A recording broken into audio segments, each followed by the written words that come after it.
Last week we celebrated Independence Day here in America on the 4th of July, where we celebrate everything that America stands for: freedom, liberty, and independence, after we separated from the tyranny of the British monarchy because they were trying to tell us how we could live our lives.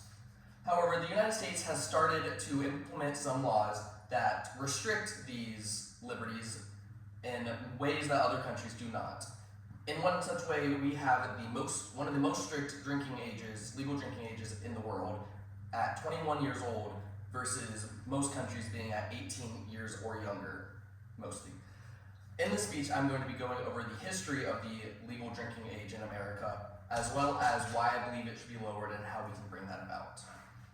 According to the National Library of Medicine, there originally was no drinking age in the United States until Prohibition came out and alcohol was banned entirely. There was no drinking age because no one was allowed to. After the Prohibition was repealed, most states started to implement drinking ages at 18 years old, and some did do 21 years old, but then as the voting age got lowered to 18, practically every state then lowered their drinking age to 18. In response to this, many organizations such as Mothers Against Drunk Driving were advocating for the federal raising of the drinking age to 21 because they were concerned about drunk driving accidents, and specifically drunk driving accidents in teenagers, as well as many scientists believing that alcohol consumption before your brain is fully developed will hinder your brain's full capacity and ability to grow, and it will stop that growth.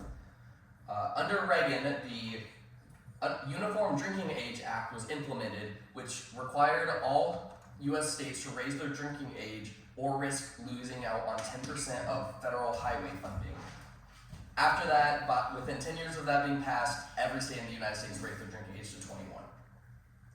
So many proponents argue that, like I said, that because many proponents argue that the raising of the drinking age will lower drunk driving accidents, and especially in teenagers, and the CDC actually does support this. They found that after the drinking age was raised to 21, drunk driving accidents specifically did go down by about 16%. And also, in that time between Prohibition and the law being passed, the states that had it at 21 then lowered it to 18, they found that teenage drunk driving accidents did increase. However, I believe this is mostly due to the fact that alcohol was now being given to a much larger group of people after it had been banned for so long. So of course there's going to be a massive uptake in people consuming it unhealthily. And while this is still a horrible thing, I believe that would stabilize after a small period of time as it becomes more normalized, as we've seen in other countries that have lower drinking ages, but not as high drunk driving accidents. So why I think we should lower it to 18 is because in the United States, you are legally recognized as an adult at 18. You're allowed to go to war, you're allowed to vote, you're allowed to gamble, you're considered an adult. Yet you aren't allowed to drink or purchase alcohol in any capacity.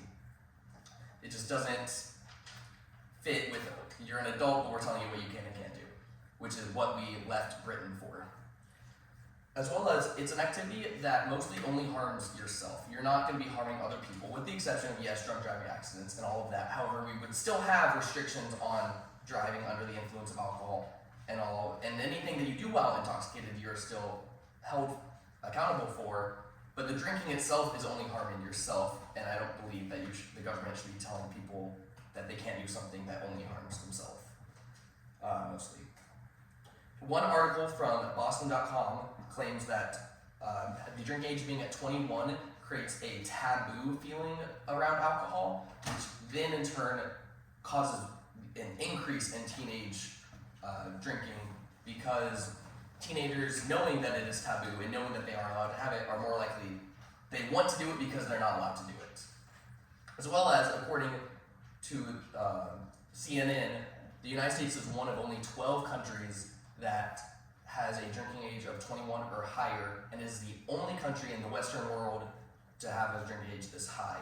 So it is about time for the United States to join the rest of the modern world and lower the drinking age to 18.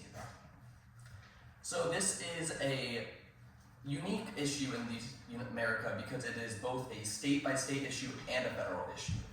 the first step in getting the drinking age lowered is the repeal of the Uniform Drinking Age Act, because with this act still in place, if a state were to lower the drinking age to 18, they would still lose out on the federal funding for the highways and everything.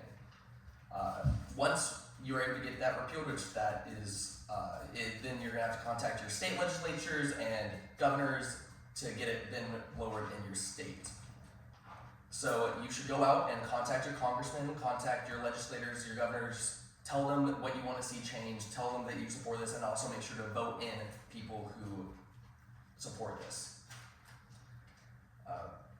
So in conclusion, the United America has a very unique and long history with the legal drinking age in America.